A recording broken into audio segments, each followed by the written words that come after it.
থেকে আমায় ভিক্ষা দিন সন্তানের জন্য আমার স্ত্রী পর পর দুটো সন্তান প্রসব করে আর দুটোই মারা যায়।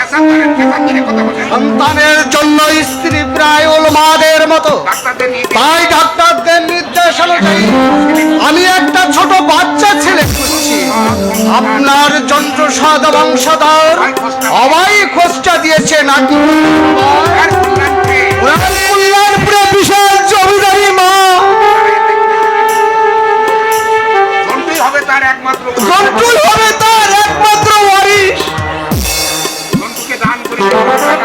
জন্তুকে দান করে যে করে টাকা পাবে সেই টাকা দিয়ে জীবনকে মানুষ করতে পারবে। আপনি হয়তো ভাবছেন আমি অহংকার আপনার মাতৃত্বকে অসম্মান করছি।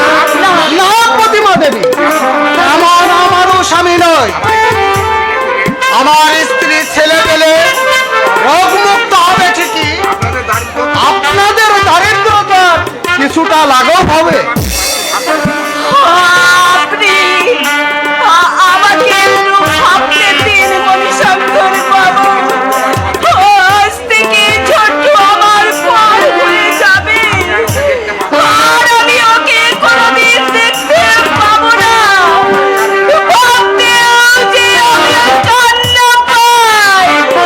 কি করবো তুমি বলে দাও ঠাকুর, আমি কি করবো?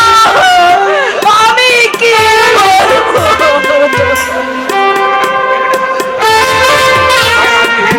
সবাই রাজি হয়ে যাবে নাকি বলি? সবাই এই চরম দারিদ্র এরা কিভাবে সহ্য করছে আমি বুঝতে পারছি না।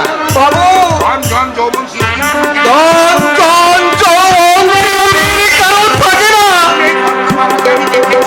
নইলে এই কত্তাকে আমি দেখেছি সারা বাড়ি থেকে জুতো তৈরি করে আনিয়ে পড়তেন। চুরি গাড়ি ছাড়া বাইরে বেরোতেন না। আর সেই মানুষ এক মুঠো ভাতের অভাবে উচ্ছৃঙ্খল জীবনে এইরকম দুর্গতি হয়। একটা ভরা কলসি থেকে রোজ যদি জল গড়িয়ে যায় আর সেটা ভরবার প্রয়োজন মনে না করে, ওনার শেষ করে দিলেন ওনার এক বন্ধু সঞ্জয় সেন। দেশের মাঠে নিয়ে যেত, শহরের বাড়ি পড়ায় রাত কাটাতো। নইলে বাবু এমন ছিলেন না।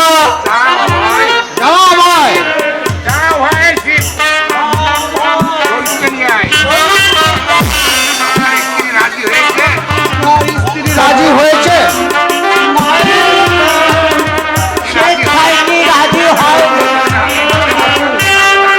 অনেক কষ্টে ওকে আমি রাজি করিয়েছি। তবে একটা অনুরোধ, আশা করি আপনি রক্ষা করবেন মণিশঙ্কর বাবু। মাঝে মাঝে জন্তুকে দেখিয়ে নিয়ে যাবেন। দয়া করে এই উপকারটুকু করবেন মণিশঙ্কর বাবু। সে আপনাকে বলতে হবে না।